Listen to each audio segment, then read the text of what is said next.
Welcome to the Deep Dive. Today we're taking a close listen to something really special, a track that genuinely rewards your attention. It's Betweenzone and Then Comes the Fall, a modern progressive rock piece. And our goal here is really to explore how this track connects, the past and present of prog rock to create something rich, something you need to actively engage with. Right off the bat, you get hit with this melancholic vibe. It's quite wistful, actually. The harmonies shift beautifully, and there's this warmth, like old analog gear. It feels, classic but not old, complex but not showing off. It just pulls you in.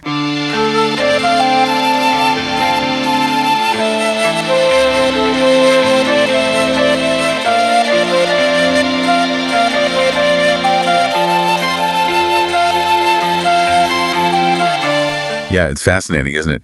What Betweenzone does is they don't just copy the 70s prog sound.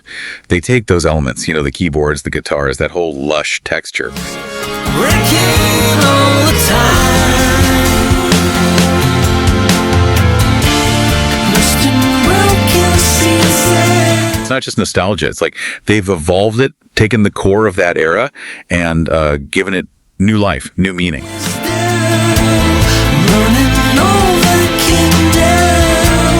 Walking through the schism, fading far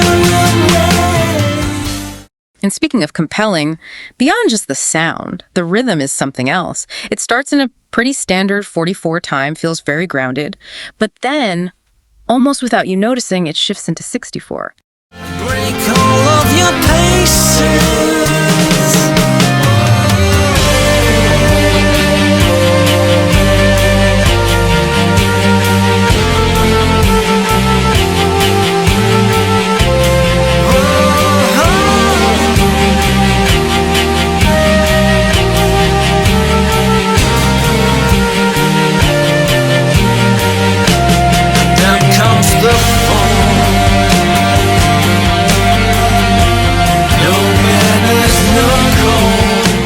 Now, sometimes time changes can feel a bit, technical or forced. Right. But here, it just works. It flows. Exactly. That shift, the 44 to 64, it's handled so organically. It really doesn't feel like they're trying to be clever with rhythm just for the sake of it.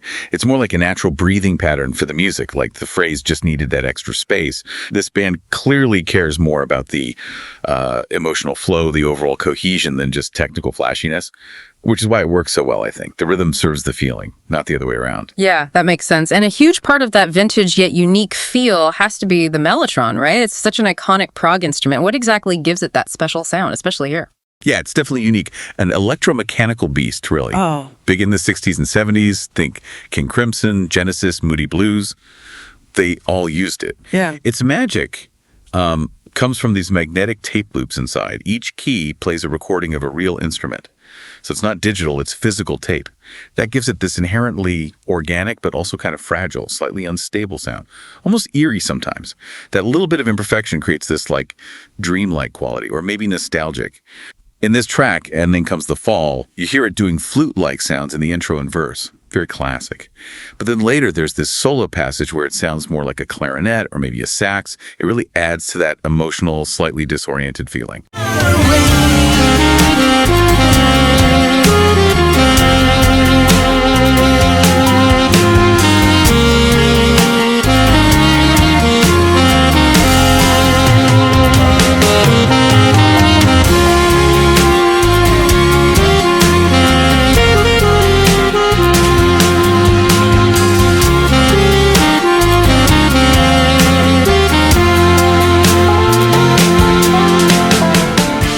And the vocals, too, they're quite understated. I hear maybe hints of Peter Gabriel, but much more restrained. Oh. And the lyrics, they feel very poetic, don't they? Not straightforward. Very much so. The themes seem to be about change, maybe feeling lost, things shifting internally. But it's clever because they aren't telling a clear story. It's more like poetic impressions, like fragments. And that really invites you, the listener, to step in and find your own meaning. It makes the connection deeper, I think, because you're part of interpreting it. Crying till skies when the hollow answers refuse to stay, drumming in echoes that steal your breath away.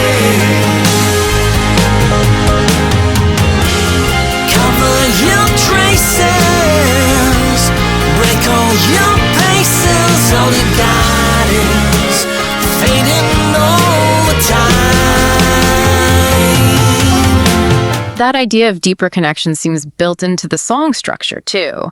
It starts with that sadder motif, builds up slowly with guitars and keys, then dips into this really quiet, meditative middle part, before coming back with more rhythm. It almost hints, like you said, at maybe an extended ambient bit later on, kind of like Pink Floyd's Echoes or something.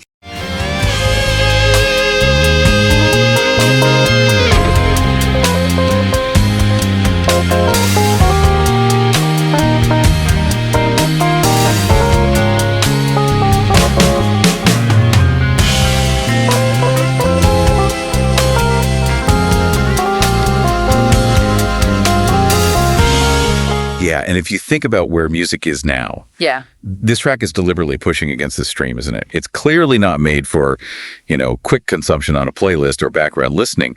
There aren't obvious hooks in that pop sense. Instead, it asks for your time. It draws you in slowly, like this emotional tide washing over you. It rewards that patient, active listening. You have to step into its world.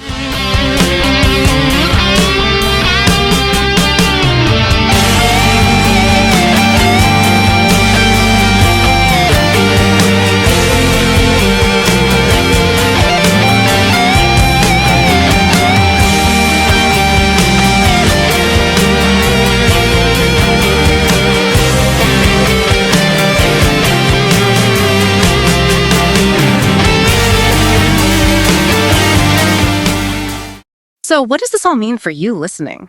Well, I think this is a piece for deep engagement. If you like that classic sound, early Genesis, maybe Camel or the softer side of King Crimson, this could really resonate. It's kind of retro-progressive, but with a real purpose behind it. It asks you to lean in, ultimately, and then comes the fall. Feels like a great example of how art can still thrive by asking for and rewarding our patience and engagement in a world that's often about the quick fix. Which, makes you wonder, what else in our lives, beyond just music, only really shows its true value, its beauty, when we approach it with that same kind of patience and active attention? Something to think about.